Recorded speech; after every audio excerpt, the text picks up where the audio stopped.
Welcome to the Sweat Simple podcast. I'm Brooks, and I'm an online fitness, nutrition, and mindset coach who's here to help you learn how to eat and exercise for real life, not just those perfect moments. Because let's be real, there is a lot of conflicting information online, and it can be hard to know what's legit and who to trust. In every episode, I'll be sharing the science and psychology behind health, fitness, and long-lasting behavior change, but I'll also be sharing practical, real-life application because all of the best info in the world only matters if you can apply it to your real life. So grab a coffee, water, glass of wine, or lace up your walking shoes, and let's dive in.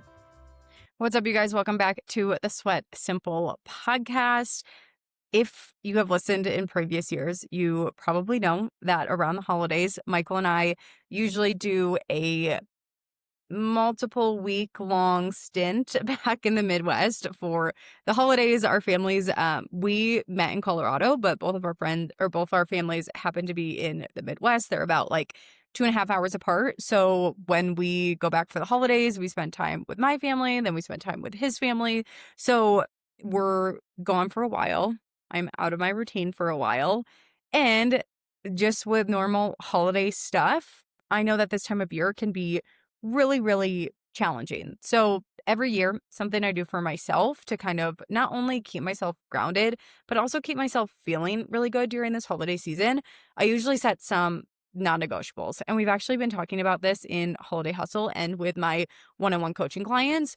We have been talking a lot about non-negotiables for the holiday season because the holidays just look different from the rest of the year. And pretending that they don't is honestly setting you up for failure. And I don't mean that to sound harsh, but it's very true. Like if we just try to pretend that, and maybe honestly, maybe it does for you. Like maybe you don't travel, maybe you don't do a lot of things over the holidays, maybe your eating doesn't really need to change. That is great. Then you can treat it like the rest of the year. But if you are anything like me, where you're traveling, you're staying in other people's homes, you don't really have much access to a gym, you don't are kind of like reliant on other people for your meals. Even when I am home, you have a lot more social events. There's a lot more meals out. There's a lot more temptations in general. It is just a hard time of year. And it looks really different from the other 50 weeks. Or if we're going for the whole month, a lot different than the last 11 months.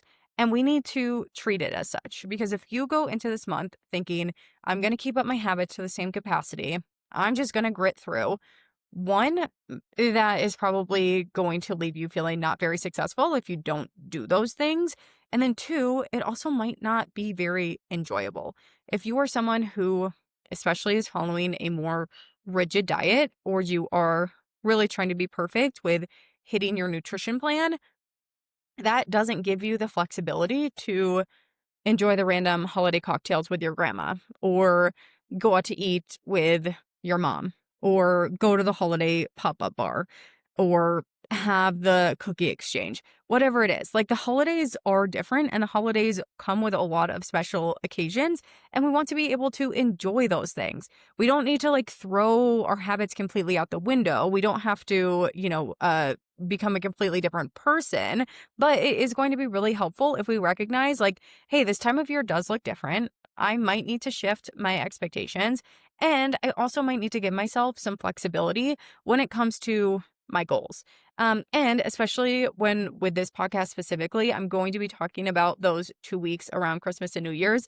The rest of the month, we've kind of tackled that in, Holiday Hustle. So this podcast is really going to be focused on the 2 weeks between Christmas and New Year.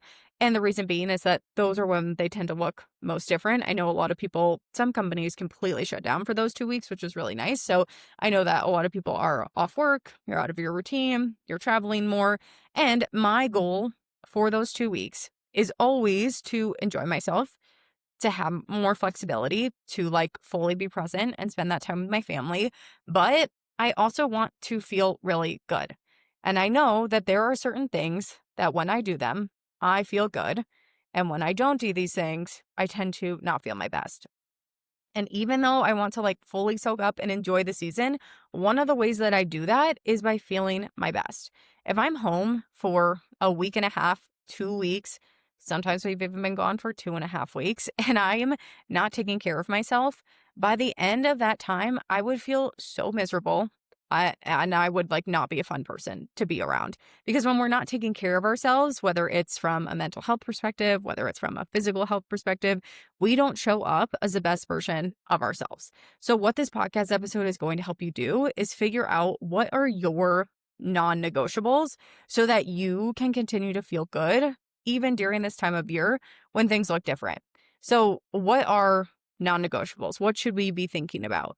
The way that I like to think about non negotiables are what are the core health habits that allow you to feel your best?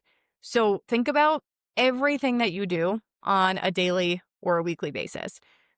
Think about things around sleep, around how you eat, around maybe even water intake, around movement, alcohol, snacking, the sorts of foods that you eat. So think about all of your nutrition and health habits that you do on a daily basis.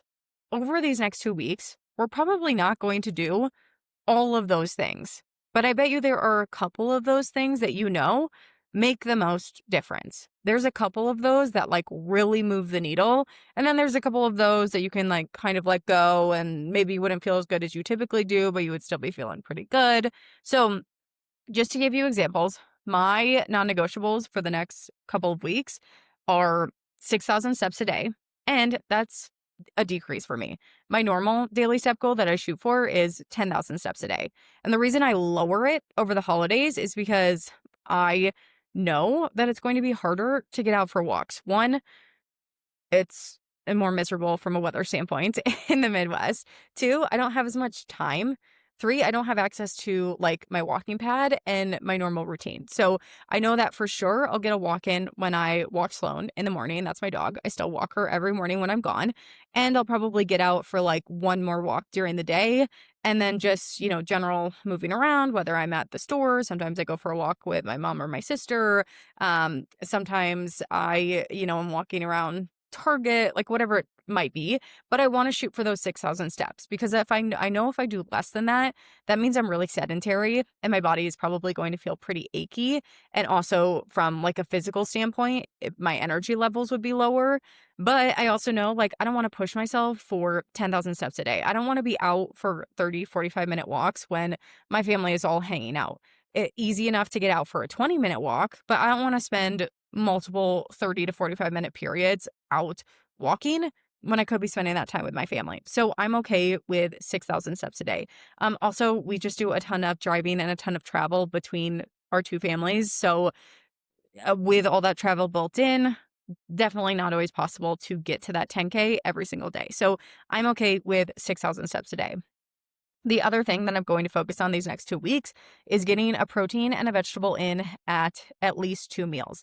I know that I feel best when I have protein because it's filling and satisfying, and when I'm having fiber. And if I'm having a protein and a veggie, it probably also means that I'm limiting less processed foods.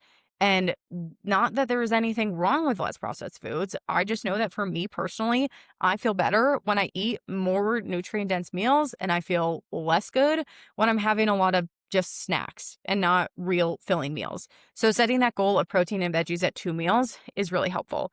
Now, the reason I do 2 as opposed to 3, I would say most days I am getting 3, but there are days that we go out for pizza or we all go to a restaurant and maybe a vegetable isn't an option.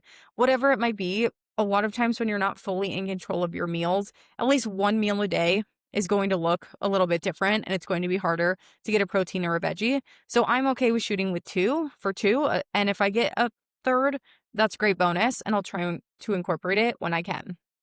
The third habit for me is 3 strength training workouts a week. Currently, I've been on a 3-day-a-week split, so this is pretty standard for me. The thing that's going to change is I'm going to make them at-home friendly workouts. So, Sometimes I do get a gym pass, especially when we're gone for longer periods of time. I'll get a gym pass and I'll go to the gym. In the past, I've kind of used this as an opportunity to like try different group fitness classes and switch things up a little bit.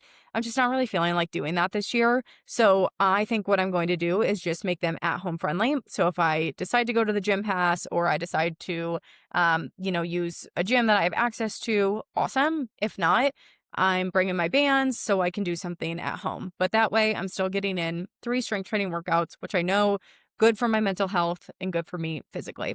And then the last thing, and this one's really important for me personally, is I'm sticking to routine meals and snack schedules as much as possible. The thing that comes up for a lot of us over the holidays is there is just an excess of food everywhere, and we tend to fall into these grazing traps. And this really goes along with why I also want to focus on protein and veggies at 2 meals, because it's really easy to just have access to a lot of food and have a lot of food out and have all of our meals turn into snacks. We're just grabbing random handfuls here, we're having a Christmas cookie there, and I know from previous experience for myself, I feel terrible when I do that. I feel much better when I sit down and I have real meals and when I have 2 snacks a day. So I'm as much as possible, I'm going to stick to that. I'm going to have my 3 meals and I'm going to have 2 snacks. Now, those 2 snacks might look a little bit differently. One day, one of my snacks might be a Christmas cookie, or it might be some puppy chow, whatever it is. Like my snacks might not be my normal high protein, high fiber snacks, but I'm having 2 of them. I'm not having 7 million snacks throughout the entire afternoon. So those are the 4 that work really well for me. A daily step goal, protein and veggie at 2 meals, 3 strength training workouts, sticking to my routine meal and snack schedule. You now get to decide what are your non-negotiables. You might want to set something around alcohol. I have set one around alcohol in the past. This year, I'm not really drinking, so I don't feel like I need to. But in the past, I've done like, okay, I'm having alcohol X amount of nights, or I want to make sure I'm getting 8 hours of sleep, whatever it is. Some of my one-on-one coaching clients, they bring protein shakes with them because they know that that's an easy way for them to get protein and it's not always super accessible at their parents' house or whatever. Others of my clients like to set the 1 plate rule. So everything that they're eating has to be on a plate. There are lots of different options and routes that you could go with these non-negotiables. The main thing is that you are picking things that make you feel best. There's no right here. There's no quote unquote should here. We are releasing a lot of expectations and we're allowing ourselves to do a little bit less than what we typically do. But we're thinking about what are the habits that we need to feel really good for the most part. So spend some time thinking about it. Once you get your non-negotiables, I'd love for you to DM me on Instagram and let me know what yours are. Love to hold you a little accountable for the holiday season. Or if you're feeling stuck, you're like, man, I've got like 7 habits that I'm doing every day. I don't know which of these should be non-negotiables. Send me a DM for that too. I'd love to chat a little bit more about it.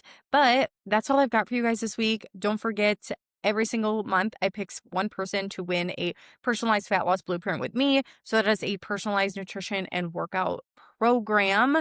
And all you have to do in order to be eligible to win is share this episode on your stories and tag me, or leave a review on podcast. I really want to continue to grow this podcast. I actually had a ton of growth in 2025, which makes me really proud. And it's all thanks to you guys sharing, listening, leaving reviews. So it means a lot to me. And I would really appreciate if you continue to do that in 2026. So hope you guys all have a great holiday season and I will talk to you soon.